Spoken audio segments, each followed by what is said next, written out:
ان اللہ ملائکتہ یصلون علی النبی یا ایھا الذین آمنوا صلوا علیہ وسلموا تسلیما۔ میسج کا عنوان ہے صلۂ رحم و خطا رحم۔ حدیث شریف ہے، سرکار دو عالم حضور اکرم صلی اللہ علیہ وآلہ وسلم نے ارشاد فرمایا، سب خصلتوں سے یہ افضل ہے کہ تجھ سے خطا تعلق کرے، کہ کوئی تجھ سے خطا تعلق کرے تو اس سے مل، اور جو تجھے محروم کرتا ہے اسے عطیہ دے، اور جو تجھ پر ظلم کرتا ہے تو اسے معاف کر دے۔ قرابت داروں سے اچھا برتاؤ کرتے رہو۔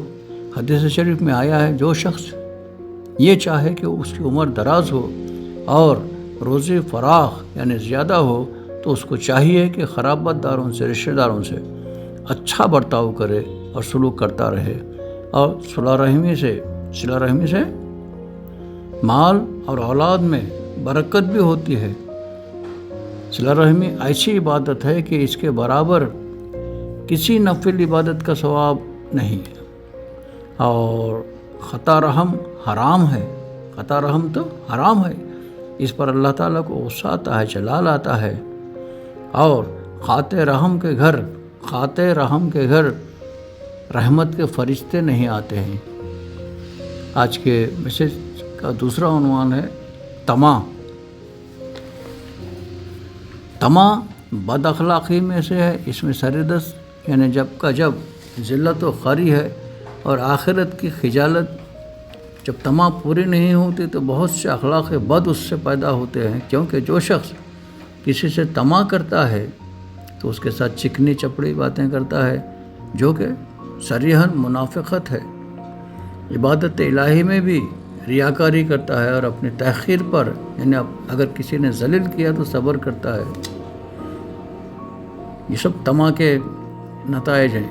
جس شخص سے طمع وابستہ ہو اس کے نازیبا حرکات کو برا نہیں کرتا، یعنی کسی سے تمہاری طمع وابستہ ہے، اس نے ذلیل بھی کرتا ہے تو اس کو آپ برا نہیں کہتے۔ حدیث شریف میں آیا ہے، رسول اللہ صلی اللہ علیہ وسلم نے ارشاد فرمایا کہ مسلمان کی عزت اسی میں ہے کہ وہ خلق سے بے پرواہ ہو جائے، مخلوق سے بے پرواہ ہو جائے۔ حضرت یحییٰ بن معاذ رضی اللہ تعالیٰ عنہ فرماتے ہیں کہ طمع سے دین ضائع ہوتا ہے۔ کسی کے پاس کوئی چیز اچھی دیکھ کر اپنے پاس بھی ویسی چیز آ جانے کا خیال کرنا طمع روحانی اور تکلیف دینے والا مرض ہے۔ یہ مرض قلب سے حقائق ایمانی کو بالکل کھو دیتا ہے۔ اس لیے زہد یعنی کم سے کم اسباب زندگی اختیار کر کے غیر ضروری اسباب دنیاوی کی طمع سے باز رہیں۔ غیر ضروری اسباب دنیاوی کی طمع سے باز رہنا چاہیے، کیونکہ طمع کرنے والوں کا ہمیشہ ذلت اور شرمندگی کے سوا کچھ نصیب نہیں ہوتا۔ آج نہیں، کل نہیں، پرسن لیکن ہو جاتی ہے۔ حضرت سیدنا عمر رضی اللہ تعالیٰ عنہ فرماتے ہیں کہ طمع اور لالچ کرنا مفلسی ہے، اور لوگوں سے امید نہ رکھنا یہ توانگری ہے۔ امید تو اللہ تعالیٰ کی ذات سے رکھو، لوگوں سے کیا امید رکھتے ہو؟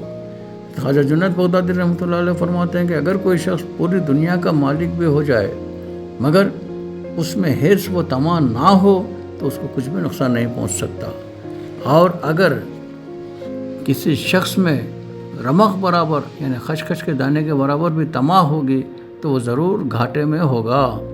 ابو العباس رحمۃ اللہ علیہ فرماتے ہیں، طمع کی تاریکی مشاہدہ حق پر چھا جاتی ہے، یعنی دیدار الہی سے محروم کر دیتی ہے۔ ان اللہ ملائکتہ یصلون علی النبی یا ایھا الذین آمنوا صلوا علیہ وسلموا تسلیما۔ مرزا چشتی صابری نظامی بیدر شریف۔